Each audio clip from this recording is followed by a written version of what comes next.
Oh man, I wasn't in the picture. Sorry about that. Um, a little technical issue here, but we got it fixed. So, hey everyone, welcome back to Crunching Your Growth, the show where we dive deep with entrepreneurs who built, scaled, and evolved their businesses by thinking differently. I'm your host, Phil Masiello, entrepreneur, brand builder, and founder of Crunch Growth, a revenue acceleration agency. And we've been helping brands scale for probably over 20 years. And we don't just teach theory, we write books on it. You see what I did there? The books. I just toot my own horn, just launched a new book this past week. It's called The Why Behind the Buy. If anybody's interested, email me, phil@philmasiello.com. I got a special deal for you. It's for sale on Amazon. It's for sale on Barnes & Noble. It's for sale a lot of places. And it's all about the modern customer when you're writing ads and how you're going about your brand and connecting with the customer, because the old ways of selling just aren't cutting it anymore. And this is why social media and short form video, long form video are working so well, because you're able to build a connection with your customer. And that's what people want today. So when you listen to this show, you're not just getting advice from me and other entrepreneurs, you're getting real world experience, lessons learned in the trenches, wins, losses that shape the playbook we use to help brands thrive. So if you're serious about scaling, about doing the work it takes to build something that lasts, you're in the right place.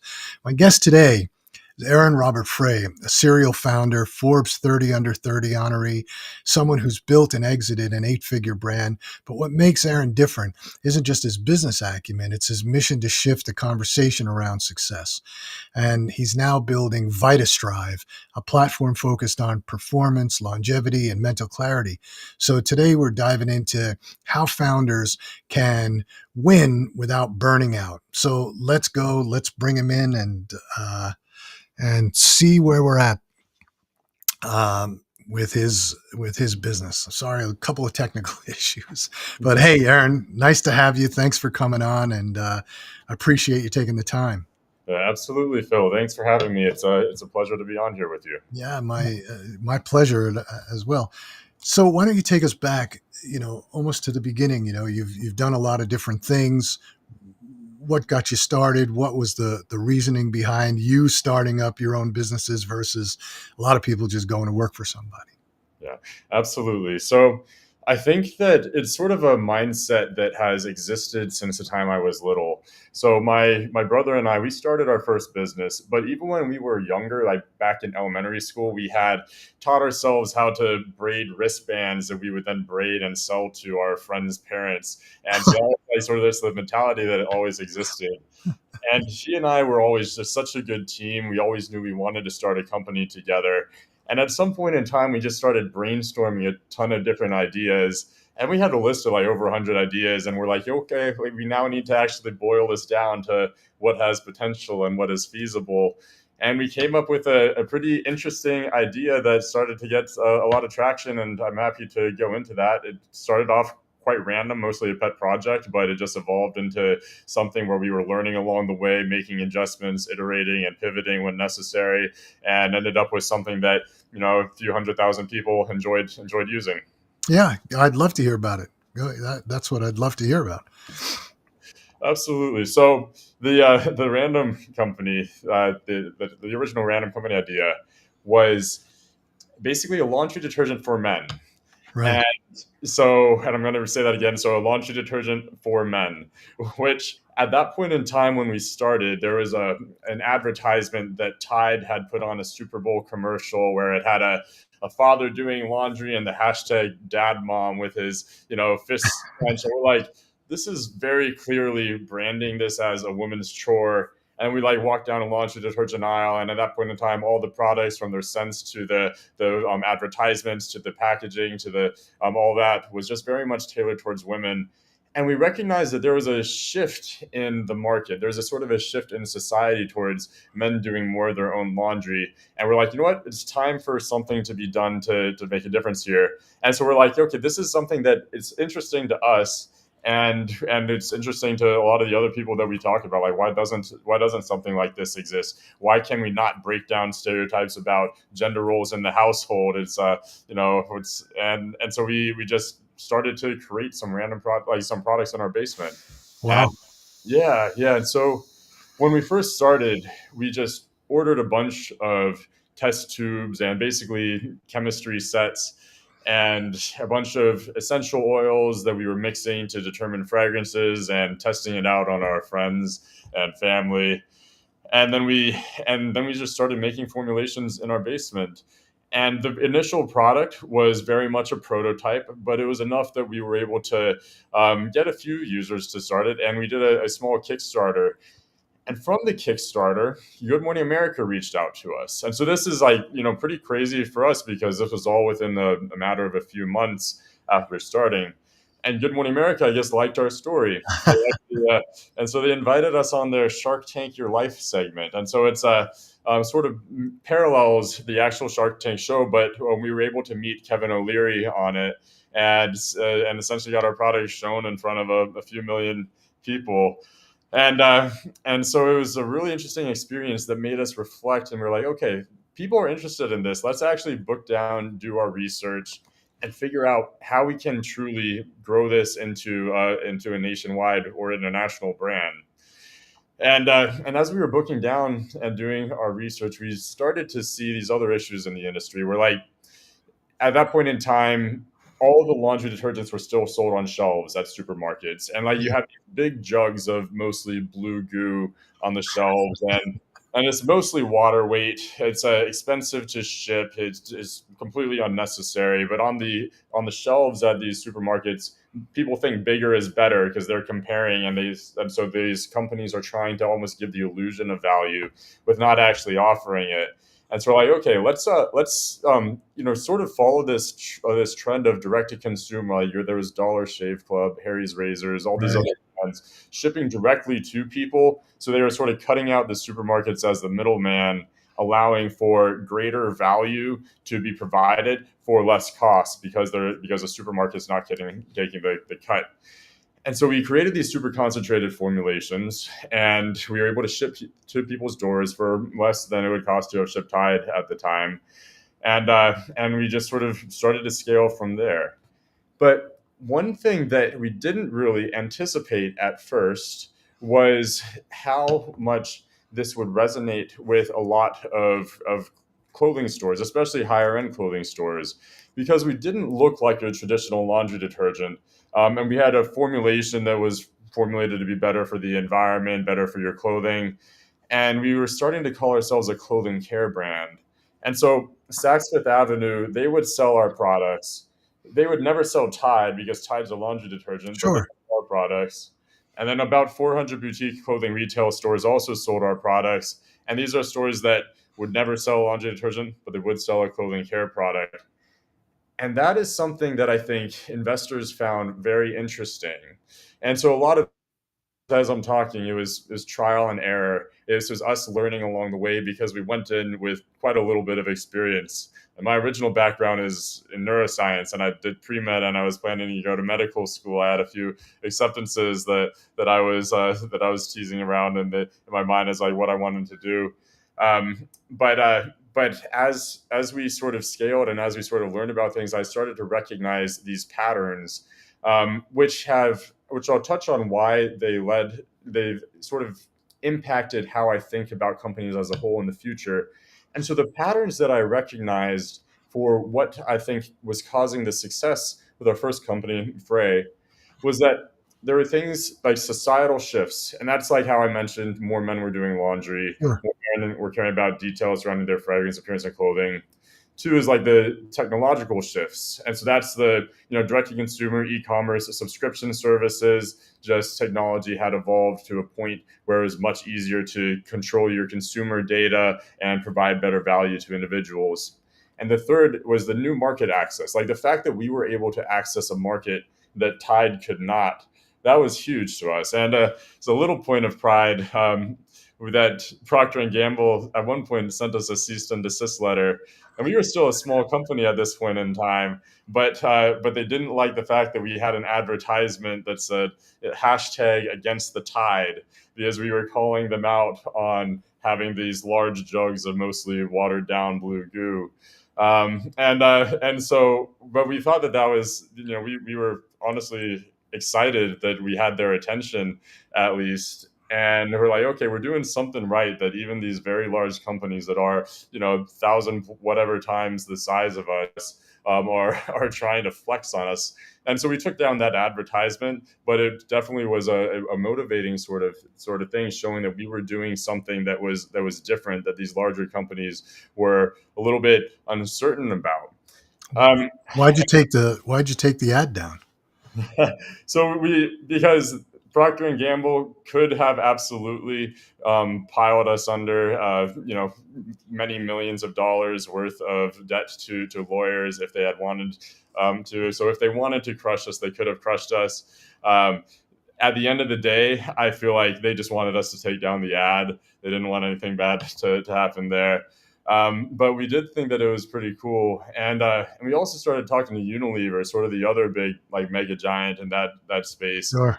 And Unilever had been telling us for a while, they're like, look, we don't want to compete with you guys because obviously we would crush you, but we want you to prove that there's a market here, and then potentially eventually in the future, depending on circumstances, we could talk about an acquisition of sorts. And so for anybody watching this, that's another key point I would mention, is that if a lot of these large companies, you might not have to necessarily worry about them just completely creating the same exact product and blasting out of the water. What they really are looking for is for people who are hungry, people who are ambitious, people who are willing to work a ton of hours getting paid basically nothing to prove that there's a market that exists here. And then once the market is proven, once they have like a certain number of customers, then it becomes worth the risk to these larger companies to actually purchase these companies. Well, yeah, that's I actually I was involved in the second razor wars because we founded our razor company before Dollar Shave Club and Harry's, and we had Energizer as our partner. They owned Schick and Wilkinson and all, but we actually exited right around that time because they created so much hype. John Scully was involved with our company, and so was Michael Phelps, and we had so much hype that everybody wanted to get into the razor business, and so it became just overwhelming. But to your point, I actually did a whole speech on this to an entrepreneur class um, down in North Carolina about how large companies can innovate. So everybody's afraid, oh, they're going to steal my idea, but they're not going to steal your idea because they can't steal your idea. They don't have the mechanisms in place to start something new. They, just like you said, they wait for somebody, a young company, to prove traction, to prove that there's a market, to prove that there's scalability, and then they go in and buy them. You see it all the time in the Pepsi and Coca-Cola realm with beverages, and you see it with Unilever. I mean, they purchased so many smaller. They weren't smaller, but once they proved the market, they came in and scooped them up. So, to your point, they can be an asset to you if you use it right. Yeah, absolutely. I think that, and they are sort of a great like sort of company to talk to, like whether it's Unilever, whether it's some other large company. If you're able to have conversations with them, then you can sort of see the sorts of things that they might, they have probably spent many millions of dollars of market research into these sorts of Oh areas. yeah. So you can utilize, and if you're able to have a conversation with them, you can utilize some of that knowledge as you're developing something which will hopefully, if you're looking for an exit eventually, would hopefully be beneficial to them as much as it is to you. Well, that's an important point what you just brought up because, like I said, when we were in the razor business, Energizer was our partner, and we understood e-commerce. They did not. They didn't understand direct to consumer at all. They had no websites that were direct to consumer.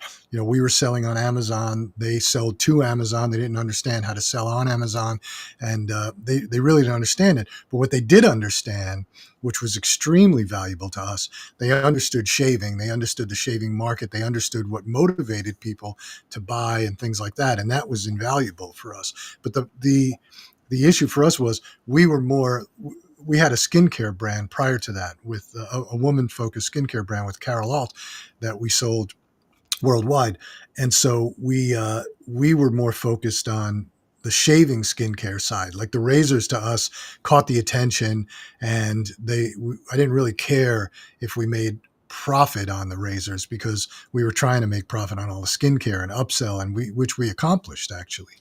So Yeah. That's absolutely fantastic, and it's great that you've worked with so many really cool people. I think so. You said Michael Phelps was somebody that you had worked with for your He first. was involved in the razor bit. So what happened was, at the time I was doing triathlons, and so I was swimming. And you're from around here. He swam at Meadow Mill, and I was there for swimming, and I saw him. And I don't know if you've ever uh, swam like competitively, right? Not that I was a competitive swimmer. I swim like an otter, but I was doing it because I was doing triathlons, and you sort of have to swim. But if you've ever, swimmers shave their entire body, and I did that. And if you've ever shaved your entire body and gotten into a pool, it is a unique feeling. And so he was shaving his entire body, so I knew exactly how he felt. And we had developed this shave cream and aftershave moisturizer. And so I caught him coming out of the pool, and I gave him razors and the creams. And I said, give this a shot. About a week later, his people called us up. His manager called us up and said, Michael really liked the product. He wants to get involved. How does he get involved? And so he got in, he got involved. He came down and met with John, and John was a big help. John used to be the CEO at Apple Computer. He's supposedly the guy that fired Steve Jobs, but he was a really great guy. Really understood consumer products, and really good mentor for us for a number of years. Still is. I mean, we still keep in touch. But so once that everything sort of just gelled. Everybody really liked what we were doing, and so that's how we got Michael involved. And that's fantastic. That's super exciting, and I feel like Maryland's a pretty small, it's pretty small. And so I feel like when you encounter somebody that is at that level of international recognition, it's always a pretty cool experience. You know Uh, what the funny part was? I had gotten in touch with John Scully, and I hit him. I hit out to him directly, and he's like, we were trading emails, and he said, "Look, come and meet me next Friday." And I'm like, "Meet you?" And he said, "Yeah, I'm involved in a company. It was between Baltimore and Washington." I was like, "Okay," it was towards Columbia. I said, "All right, I'll meet you there." And that's sort of how we started talking. And then his brother, David Scully, who was the CEO of Heinz USA for a number of years, he came along as well. So it was a fun time for me. It was a really fun time. That's amazing. That's really amazing. Yeah, we had an interesting experience at one point with Frey. So not with anybody from Maryland. But Nick Jonas and Priyanka Oh Chopra, yeah, point in time, had wanted to meet us because they were interested in our products. They saw us creating these sort of sleek sort of bottles that we were breaking down outdated stereotypes. We were creating stuff that was better for the environment, better for your clothing. We had like a strong philanthropy program where we were planting trees and stuff for companies in need. And so they invited us out to their house in Beverly Hills. And it was really cool because it was just like me and our co-founders, my co-founders, and then Nick Jonas and Priyanka, their two managers, and their dog. And I felt sort of honored that their little dog, I forget what their name was, that sat next to me on the couch, and I yeah, was like, that was a pretty cool experience, and it sort of gives you the perspective when you actually interact with people that this is these are very much real people. It's very yeah. much attainable, and I think that a lot of people they have this this blocker to try and like break out of the 9 to 5 job because they're like, oh, they have something that I don't. And sometimes they do. Sometimes they have like some massive advantage, which is helpful to them. But a lot of these people, they're just normal people that have pushed really hard in a certain direction, and maybe with a little bit of luck here and there, they've been able to do a lot. But they don't necessarily have anything that a normal person would not have, or at least like maybe slightly above average person. But for most entrepreneurs, I feel like you probably have more potential than you think. Yeah, I agree with you 100%. I have a friend, Vern Harnish. You might have heard of him. He wrote a book called Scaling Up, and he wrote the Rockefeller Habits, and he founded EO and YPO and all that. And I mean, he's brilliant guy. And I guess about, I've probably known him for over 20 years, but he said something to me one day that just stuck with me forever. And it was long, long time ago. He said, never be afraid to contact somebody. Never be afraid to call them up and talk to them. I don't care who it is. He said, when he was in college, he said, I got Ronald Reagan to speak at my college. I met with Steve Jobs and his team and John Ivey back in the 90s because I sent them an email and said, and they found my email to be interesting. And so for me at that point in time, I never think about contacting anybody. If I want to talk to them, I'll reach out to them because what's the worst that they can say? No, I don't want to talk to you, or they can ignore your email. But, so what? But you're 100% right. They don't have anything magical, right? They're people who maybe they were actors and they became good actors. Maybe they were musicians, became good musicians. Maybe your swimmer became a good swimmer, but that doesn't mean that they were better or had something that you don't have or I have. And you just, sometimes you can learn a few things the more you talk to people. Absolutely. And there's also something to be said for surrounding yourself with people who might inspire you. Oh, And absolutely. so like because my high school, we I went to Southern High School. At that point in time, I don't know what we are now, but we were the smallest public school in Anne Arundel County. And I was the first person from that school to ever go to Dartmouth, first person in over about a decade to go to any Ivy League school. And I feel like when I went to Dartmouth, there was an initial part where I was like, these everybody here is, so they have so much more, like they have so many more advantages than I have. But very quickly I was like, wait a second, this person just did something so stupid. Yeah. Like, how are they here? And then yet this was a person that was doing very well, very successful in a lot of ways.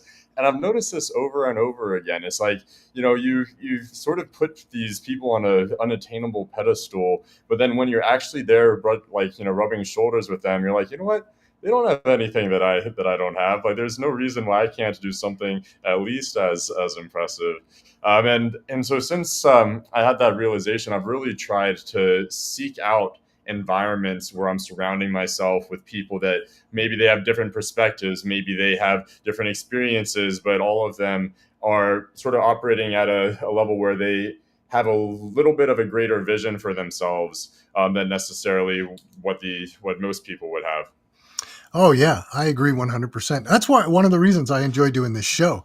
We're on our fourth season, and I love doing it because I like to hear what other people did, how they did it, who they've surrounded themselves with, and then a lot of people we keep. I've kept up great relationships with people that were guests on the show, and I find it to be, just very fulfilling. It's because you never stop learning. But I agree with you.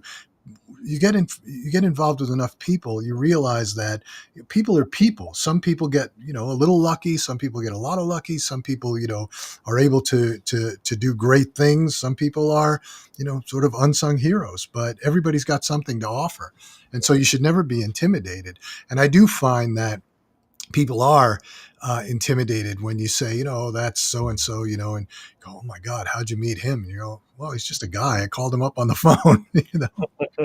I'll tell you a quick story. I'll tell you a real quick story. And this one I love. And I love to tell people. I had a business down in DC called the Daily Markets, and we were growing. We had 3 stores. We bootstrapped it to get the 3 stores open, and we needed money to scale. And we had a book, we were on the path to go and raise money. We were calling people, and I said, I'm going to call Jerome Kohlberg, Kravitz and Roberts. I'm just going to call him. And I got his home phone number somehow. I don't remember how. This is back in, late 90s. And I call him on the phone, and somebody answers, and I said, is Mr. Kohlberg there? He gets on the phone, and I said, hi, this is Phil Masiello. I said, I have this business, yada yada. And I start going into the pitch. He goes, who is this? I said, it's Phil Masiello. I said, I have this thing. He goes, you're calling me at home? I said, oh, I apologize for that. I couldn't get you at the office. And he's like, well, what do you got? And he kept, so this telephone conversation went on for about 45 minutes with him going, who is this? what do you got? And then I'd explain more about the business. And then he'd go, you called me at home? And I'm going, I apologize, and literally went on for 45 minutes. And then we get off the call. And I said to my partner at the time, I said, I don't think that's going to go anywhere, but at least I got to talk to him for a little while. About a week later, we get a phone call saying, Mr. Kohlberg would like to see you in his office tomorrow morning. He's up in Mount Kisco. We were in Bethesda, and said, can you make it? Yeah, we can make it. So we packed our bags, ran home, got a change of clothes, and drove up to Mount Kisco and had a conversation with the guy, and it was unbelievable. And we almost did a deal.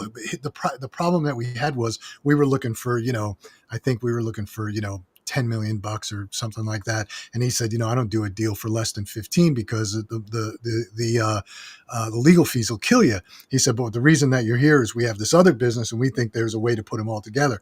And we went down the road for about 6 months trying to figure it out. But he turned into a long-term mentor. I mean, since passed, but just from that one phone call where I could have got yelled at and he could have hung up on me, but he didn't. Yeah, absolutely. I think, yeah, so you can make your own luck. Everybody might have a certain number of odds, and you always hear these stories about some scientists who like just happened to come across the cure for whatever it might be, or come up with Yeah, this antibiotics and stuff like that. But they didn't just happen to come across it. Well, maybe they did, but they also may have tried 1,000 times other ways, and because they were spending so much time doing that, absolutely. it's almost inevitable that something is going to come into place that is going to help you succeed in that way. So it's Absolutely. like, so definitely, like, if people just keep on trying and recognize, like, you can fail 100 times, and maybe it's the 101st time that you're actually going to succeed. And so you shouldn't necessarily look down on other people or just justify by like, oh, they were lucky. It's like, maybe they had a little bit of luck, but they also tried, 100 times to be the average person. Yeah, I did a talk back in February with an entrepreneur group, and I opened it up and I said, since I was 27 years old, I founded 10 different businesses, and everybody goes, oh my God, 10 different businesses. I said, yeah, but only 4 were successful, so I'm really at a 40% positive rate. The rest of it were disasters, and my ego got the better of me, and I got involved in businesses like fashion and things that I shouldn't have gotten involved in, and but I love to tell people those types of stories because everybody thinks that oh, everything's so positive. You're a success or you did this, but they don't realize yeah, I failed a whole bunch of times before I got to be an overnight success. Oh, absolutely, absolutely. Yeah, with Frey, there was a time where, for the longest time, we were making products in our basement, as I mentioned, and our friends thought that we were building a meth lab because we had these tattoos, and we were wearing these masks because of the fragrances and stuff, and it was during the summer, and we were in our basement, so we're shirtless half the time, and so our friends were like, "What in the world are you doing?" Um, and uh, and like, we just had so many things that we look back at now and they're just hilarious. But a lot of these things were challenges that I feel like we overcame, and eventually sometimes it felt like we got a little bit lucky at times, but that also was because we had pushed through all these things that other people wouldn't do. Yeah. And like, another occasion, once we had graduated from our basement, we had a warehouse facility up in Baltimore, and we had a manufacturer for the formulations in Delaware that was shipping our formulations in these large 55-gallon drums to the warehouse in Baltimore, where we were hand filling bottles and then Wow. shipping them out. But then at one point in time, we ran out of funds to have our manufacturer for the formulations ship the formulations to Baltimore. So we were driving to and from like Maryland, and we were living about a half hour south of Annapolis at that point in time. So it was maybe about a 2.5 hour drive each way. And we were driving to and from the place in Delaware to get the formulations ourselves, fill up all the bottles, and bring it back to Maryland and ship them out from there. And it's the type of thing where like, and we were in this little old, I forget what exact year, but it was probably like a 1995 Honda Odyssey or something. So it so it's just like, just almost hilarious. But if you have the right team, like, and it was with my brother and I, we just sort of enjoyed that. We were, it might have been a sort of crazy experience, but it was something we were doing together. And every now and then, when you sort of push through all these things, which objectively sort of suck, and then you'll come across something that doesn't suck, and you're like, oh, this is fantastic. No, I love stories like that because that's you being involved in the business and understanding the business and doing everything it takes, and it shows that you want to succeed. You want to push through. Yeah, absolutely. So then, how did you go from there to Y Combinator? They Yeah, so YC doesn't normally. I mean, they do invest in consumer startups quite frequently. They do invest in a small number of CPG products, but it's definitely a little bit harder to get in as that sort of product. Sure. But we were lucky. Not, I mean, lucky again. Going back to our conversation, we sort of made our own luck. We had bootstrapped for 3 years. We were able to really refine our value proposition over that time. We were able to get these pieces of publicity in this very bootstrapped way, where we were reaching out to thousands of reporters and stuff like that. Had like a few big accomplishments over time, and then all of a sudden we were around doing around 80,000 a month in revenue. So when we so when we applied to YC, we had more traction in terms of revenue than a lot of companies that were applying. And so we were actually, in our, that we were a little bit egotistical, early 20s at that point in time. We're like, do we really need like YC? Is it actually going to be a benefit to us? And but then like we went there, and it was probably the best decision that we ever made, because like few things. Like, one is, again, surrounding yourself with people that are all passionate about pursuing these endeavors. That's something that is really invigorating. And two, it's regardless of the equity that we gave up for their initial investment, the valuation boost that we got by having the branding of a YC company in our next round was significant enough that we definitely came out ahead by working with them. Plus, we have the community, which will always have that community. And but I would also recommend to anybody that is considering going there, or if you do go there, listen to your advisors, listen to your mentors, because there were a few things that we were told that we sort of ignored.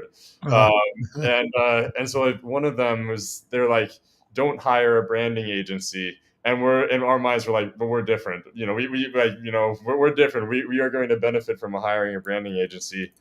We paid them like $200,000 and basically just got a new logo, just because all of our initial brand that we had created ourselves was superior, and because we knew our target demographics like very intimately. Like, we had spent years with them, we knew what resonated with them, and so this branding agency, even if you're spending a lot of money on them, they don't really actually know what they're doing. And so that felt like a waste of time, energy, and money. And then another thing, like, as much fun as there was meeting with Nick Jonas and Priyanka, YC had told us, don't work with celebrity investors; they are fickle. And that was something where, again, we're like, no, it's different for it's different for us. And we met with them, and their managers a few times, and and then went back and forth with their lawyers for like 8 months, trying to figure out a deal that would work. And during this time, we were growing at 15% per month. We had been averaging growth 15% growth per month for 30 months straight. And uh, and so when you're growing at 15% per month, the beginning of that 8 month time period, whatever deal we were negotiating was, it might have been in our favor, but by the end of that 8 months, we were at a completely different spot. And so, just yeah. as C had mentioned, it was a waste of time, money, effort. And like, celebrity investors are fickle. Eventually, it just like didn't really work out, and it was a fun experience. It was a learning experience. But at the same time, I have been humbled on numerous occasions, knowing that, like, as much success as I may like have or haven't had, I feel like there are people that are so much more intimately familiar with with the industry that you're likely looking at, that you should definitely listen to people. And sometimes they might give you bad advice, but I think the majority of the time it's probably good advice. No, I agree 100% with that advice. We have a client who spent, I don't know, $225,000 with a branding agency in New York, a big one. And, we went and sat in on the meetings, and I kept saying, look, you have a brand, you understand your brand, and like you said, they walked away with a logo. And now 3 years later, 4 years later, after they spent that money, that all that work is worthless. It's because it's once you launch, it's a whole different world. And once you start going down the path of scaling, everything changes. Your logo is going to change, your colors are going to change, your branding message is going to change, all that stuff is going to change. And so and look, we do branding. So, I mean, we do it for startups, we do it for medium-sized companies, we do it, but we always say, look, we're not charging you $200,000. We deal with really, all we're focused really on is the message. And it's because the message, what makes you different, is really what we're always trying to get to the bottom of.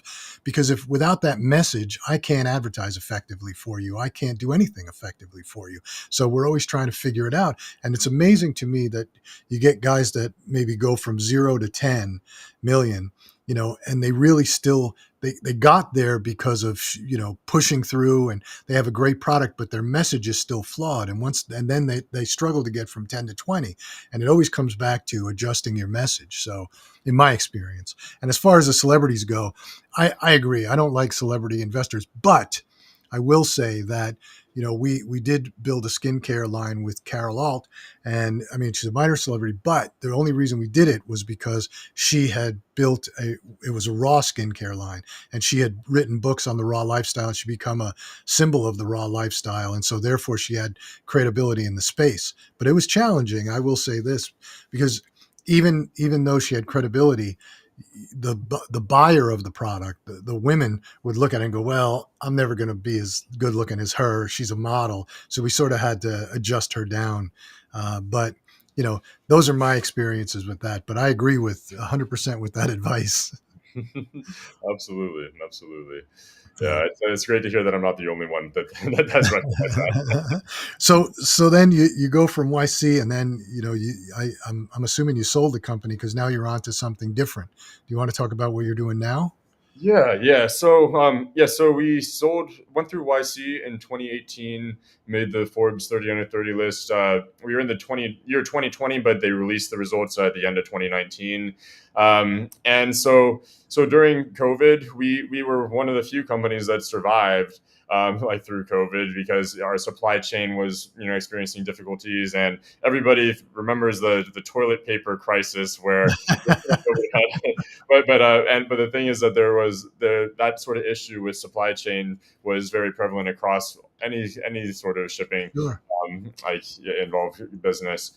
And but we still managed to get back on our feet, and we sold in 2022, and it's to a great group that we had been in contact with for a number of years. The company is still running. The branding has changed quite a bit. They're trying to target a bigger market, which ironically is now more towards women. But a lot of the value propositions we had from before still exist, but the branding is very much changed. But so when I feel like when a founder doesn't know what to do next, what do you think that they do, Phil? What would you think a founder should do? I have an answer to this, so it's a little bit semi rhetorical, What but do I think they should do? Well, uh, I'll just tell you from my experience, because we did sell one business a little too early, and I sat in my backyard with my dog staring at the woods, drinking coffee for about 2 weeks because I was getting a little bit depressed, and my wife kind of snapped me out of that. And actually, Energizer and my wife snapped me out of it, because Energizer called me up and said, "Look, we don't know anything about D2C. We like what you did with razors, and we need some help." And that sort of jump started me. But I'll tell you that I've spoken to hundreds of entrepreneurs that have exited their companies, and I would say that 90% of the time they get a little depressed. yeah. So I was trying to figure out what to do next, and so like when at least from my perspective, I definitely experienced that a little bit, trying to just figure out what's next. Like you went on this like fantastic roller coaster ride that had all sorts of ups and downs, and then you're sort of left with a moment where you're like, what do I do next? And what I decided was I'm going to go to business school. That's like the typical advice you go to business school. And it's funny because my brother and I had joked when we were doing quite well, having not gone to business school. We were pitching at these entrepreneur events at top tier business schools, and we felt like we were doing better than a lot of these MBA students. And so we were laughing at that point in time, like why, like like we don't need to go to business school, but like. But I was trying to figure out what to do next. And so I was like, I want to put myself in this incredibly diverse environment where I can hopefully brainstorm a bunch of ideas and come up with a next venture. And I did that. So London Business School gave me their entrepreneurship scholarship. Oh, Yeah, which was pretty cool. They give it to one person per year, and the only criteria is that I had to continue to pursue entrepreneurship, and that was what I wanted to do anyway. So I'm like, okay, this is a great reason to go out to London for a couple years, meet some people from all over the world. They have 95% international students there, and so it was a really cool experience to be there. I brainstormed 40 ideas in the first few months. 90% were terrible, but that still left me with like 4 solid ideas. So pitched those around to some people. I started one that didn't necessarily work out. I started another. I'm working on this one now.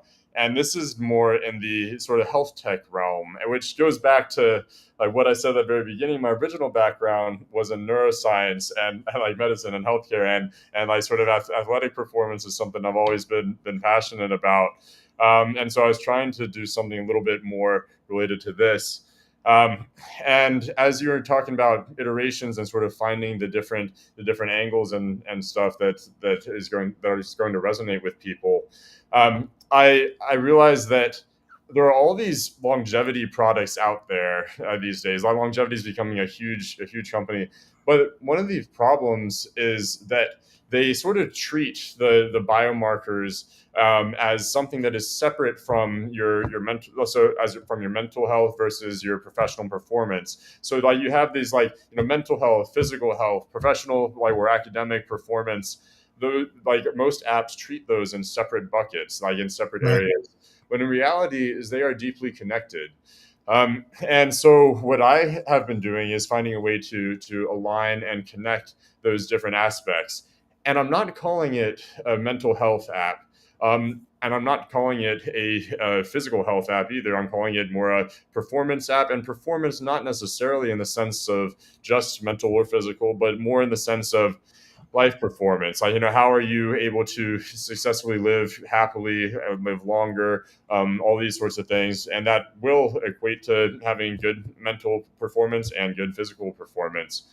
And but the one of the reasons why this area is I'm passionate about it is because I have seen a lot of issues when a company brands itself as a mental health app.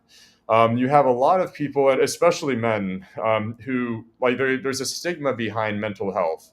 People don't want to do it because they think that for whatever reason it's not something that they need or that they want to need. And so there's a lot of people that really could use some help with their mental health. And 40, like, more men in the US die from suicide each year than die from car accidents. Hmm. It's more just not having those sorts of conversations.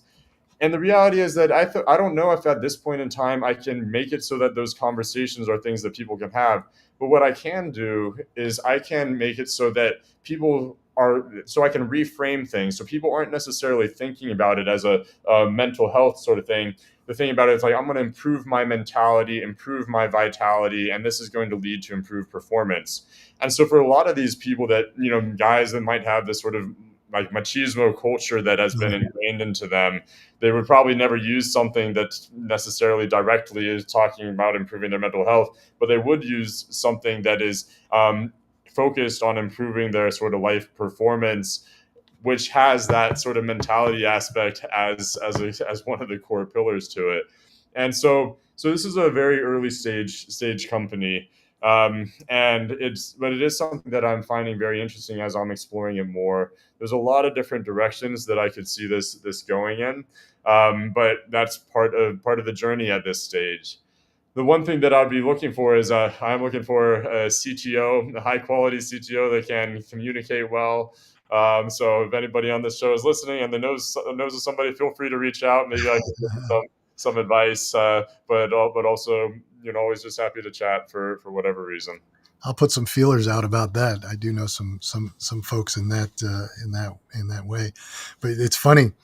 I did my first startup when I was 27 years old, and it was a complete disaster. And I talk about it, but it was a disaster. And after 3 years, I wound up selling it, but took whatever little money. I was in New York, took whatever little money I had left, and I came down and went to graduate school, business school here in Maryland. That's what got me down here. And it wasn't because I thought I didn't think that I needed the education. I needed to think differently. I needed to reset my thinking because I made so many stupid fundamental mistakes in that first business.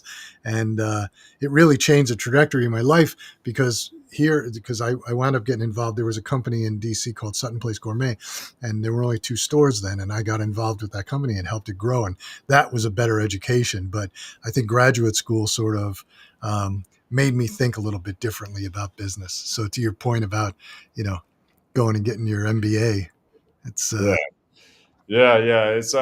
It's in graduate school is definitely something where there's pros and cons to it for sure. But a lot of business school specifically is you get out what you put into it. yeah, oh, absolutely. So it's like it's very easy to go to an MBA program and you party for 2 years and then you go home.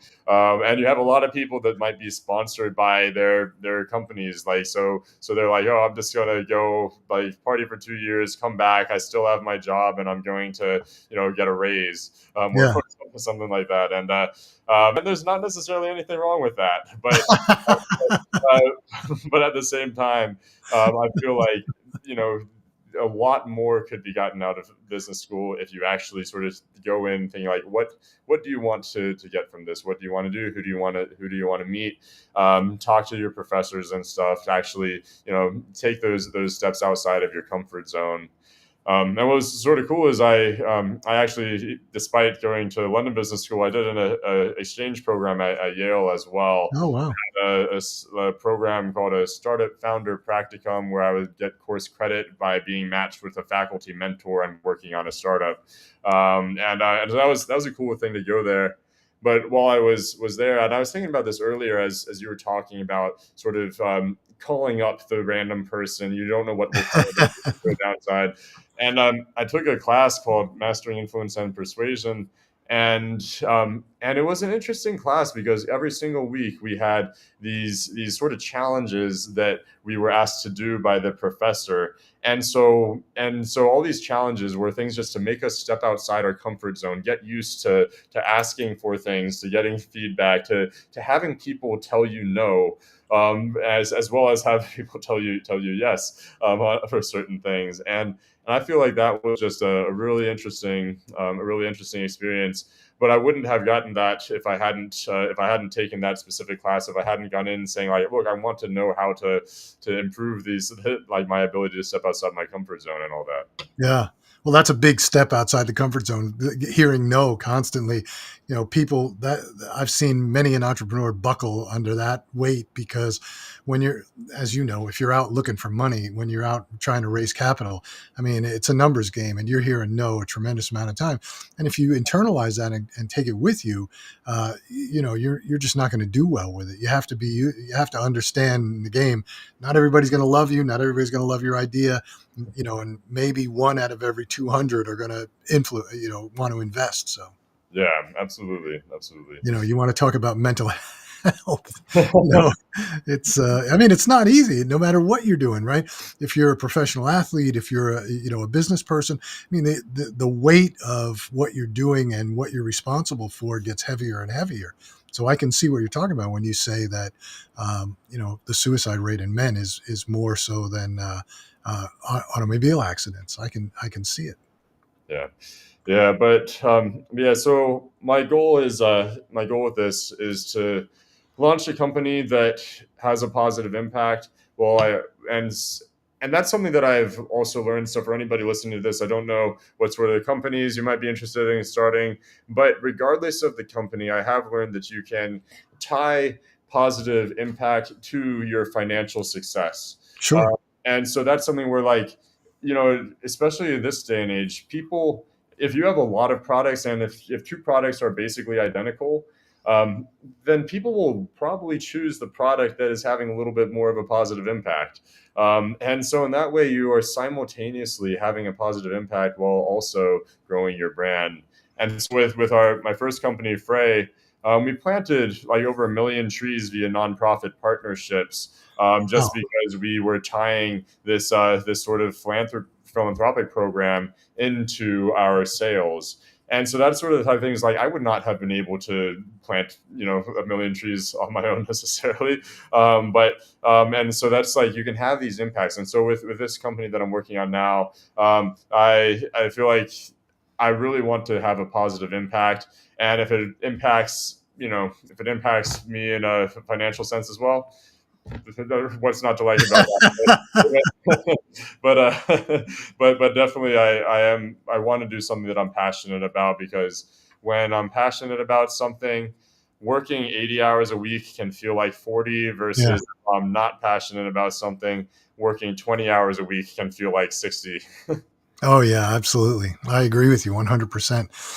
If you don't have passion about what you're doing, I mean, that's really the foundation of it all. Because if you're just doing it, and that's the difference between sort of a seller mentality and a brand builder, right? A seller is going out there just looking for transactions to try and, generate revenue.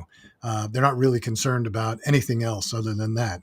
So Amazon sellers are like that. And I find it difficult. I don't really work with them because it's just not it's not the way that I think. It's more about brand building, and brand building, you get involved in much more of the business. Yeah, absolutely, Phil. Absolutely. So, yeah, thank you for coming on. Um, we're running short on time. So, any last parting words for any young entrepreneurs and anybody that you want to, give some last minute advice to? Yeah. So starting a company, it can be done on your own, but it is much easier when you have a good co-founder. And beyond just the workload being divided, it's just having that sort of um, like emotional, mental support of having a teammate there with you, along the way. That is something that I find incredibly important.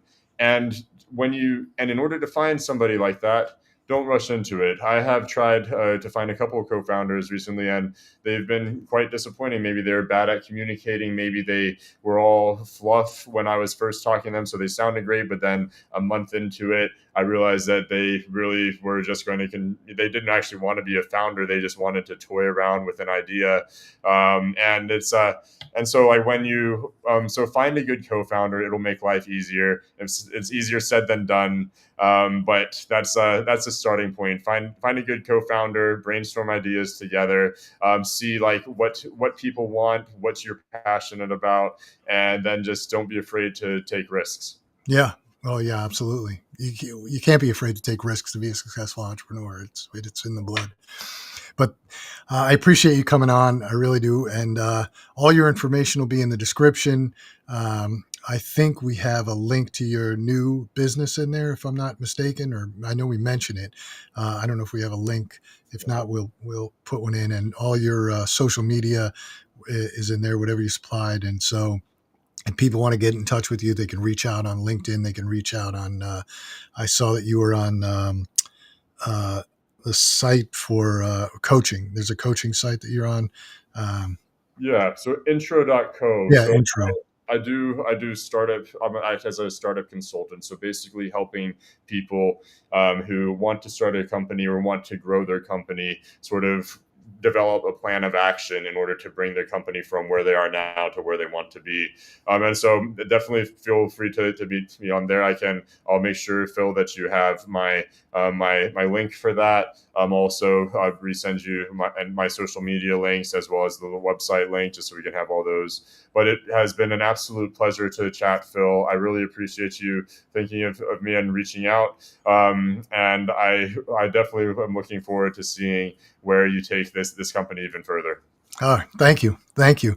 And thanks for joining us on this edition of Crunching Your Growth. And if you're chasing growth, remember what Erin said, success isn't just about what you build, but how you show up while building it. So align your mind, your energy, your purpose. That's where sustainable greatness lives. So thanks to Erin for sharing his journey and to you for joining us. And until next time, keep building, keep growing, and keep striving to do better. And we will see you next week. So Uh, it's